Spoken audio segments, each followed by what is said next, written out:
आइए मिलते हैं नेक्स्ट चैप्टर ज्योग्राफी का चैप्टर 5 जिसका नाम है प्राथमिक क्रिया। प्राथमिक क्रिया, इसके बाद जो नेक्स्ट चैप्टर आएगा वो द्वितीय क्रिया का आएगा, उसके बाद जो चैप्टर आएगा वो तृतीय और चतुर्थ क्रिया का आएगा।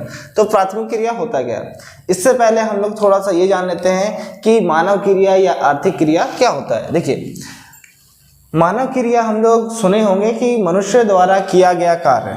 तो मनुष्य, देखिए, मनुष्य जो भी कार्य करता है अपने पेट के लिए, जो भी खाने कमाने के लिए जो कार्य करता है उसको हम लोग मानव क्रिया कहते हैं। बहुत ही सिंपल डेफिनेशन है कि मनुष्य जिस कार्य को करके अपनी आजीविका चलाता है, अपने परिवार का पालन पोषण करता है, अपना पालन पोषण करता है, अपने पेट पालता है, उस सारी क्रिया को हम लोग मानव क्रिया कहते हैं। ठीक है, उसके बाद आता है आर्थिक क्रिया। अब आर्थिक क्रिया को ही हम लोग मानव क्रिया कहते हैं। आर्थिक क्रिया को ही हम लोग मानव क्रिया कहते हैं, मानव क्रिया को ही आर्थिक क्रिया कहते हैं। आर्थिक क्रिया क्या होता है कि मनुष्य अपने, है ना, जिन कार्य को करके, क्या कह रहे हैं, जिन कार्य को करके पैसे कमाता है उनको आर्थिक क्रिया कहते हैं। वह पैसे में सिर्फ पैसे नहीं आता बल्कि भोजन भी आ जाते हैं। तो मानव क्रिया 5 प्रकार के होते हैं: प्राथमिक क्रिया, द्वितीय क्रिया, तृतीय क्रिया, चतुर्थ क्रिया। एक क्रिया और होता है जिसको हम लोग पंचम क्रिया भी कहते हैं।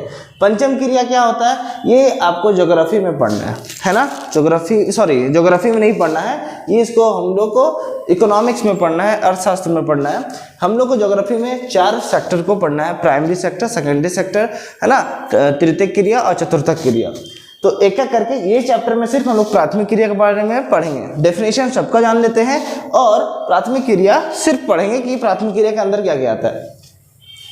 तो प्राथमिक क्रिया किसे कहते हैं, क्वेश्चन बन सकता है, परिभाषा आपसे कोई पूछ सकता है, तो हम लोग क्या बताएंगे, प्राथमिक क्रिया को प्रारंभिक व्यवसाय भी कहते हैं, मतलब शुरुआती, स्टार्टिंग का। ठीक है, आदमी जन्म लेता है और सबसे पहले जो खाना पीना खाता है उसको हम लोग, या जो काम करके, जिस कार्य को करके हम लोग स्टार्टिंग में पेट भरते हैं, उसको हम लोग कहते हैं प्राथमिक क्रिया। देखते हैं क्या डेफिनेशन है।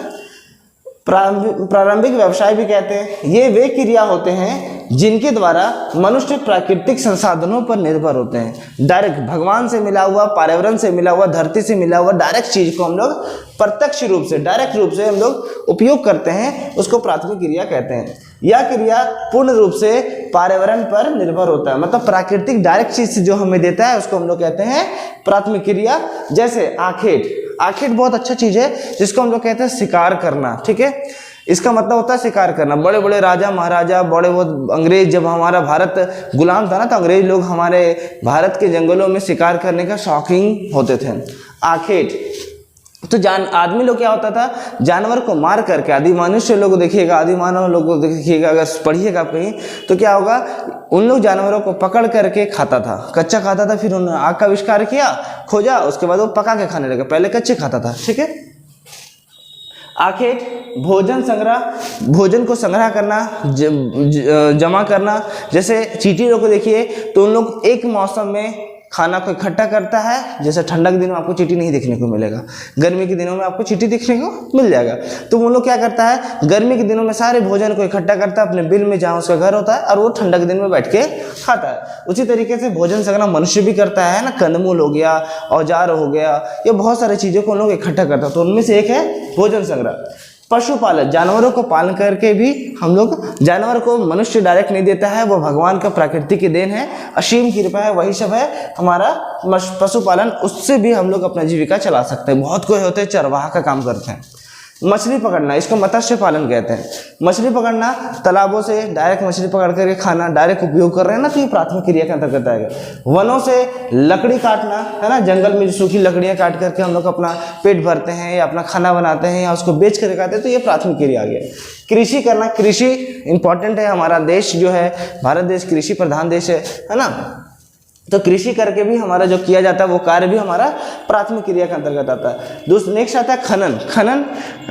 धरती से निकाली गई वस्तुओं कोड़ करके, खोद करके, ड्रिलिंग करके, है ना, प्रतिवेदन करके, जो भी है, तो उस तरह का वस्तुओं को हम लोग खनन कहते हैं, उस प्रक्रिया को खनन कहते हैं।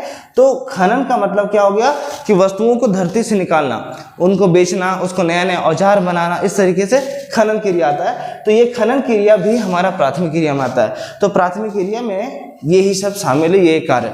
तो फिर से हम लोग पढ़ते हैं कि प्राथमिक क्रिया शुरुआती बिजनेस होता है और ये प्राकृतिक द्वारा निर्भर होता है। इसी के बाद दूसरा क्रिया आता है द्वितीय क्रिया। इसके अंतर्गत प्राकृतिक संसाधनों, जो भी प्राकृतिक संसाधन है जैसे भूमि है ना, मिट्टी, जल, इसका साफ करके, इसका प्रयोग करके, इसका रूप चेंज करके है ना, या उसके रूप में परिवर्तित करके, बदल करके, देख रहे हैं, बदल करके उपयोग में लाया जाता है, उसको प्रयोग किया जाता है। इसमें प्राकृतिक संसाधनों का प्रत्यक्ष उपयोग नहीं करते। इसमें जो भी प्राकृतिक संसाधन होता है उसको प्रत्यक्ष उपयोग करते हैं, द्वितीय क्रिया में नहीं करते, उसका बदला हुआ रूप का यूज होता है, नहीं करते हैं। इसके रूप को बदलने पर इसका मूल्य भी बढ़ जाता है, मतलब दाम में वृद्धि हो जाता है, ठीक है। जैसे अयस्क से लोहा।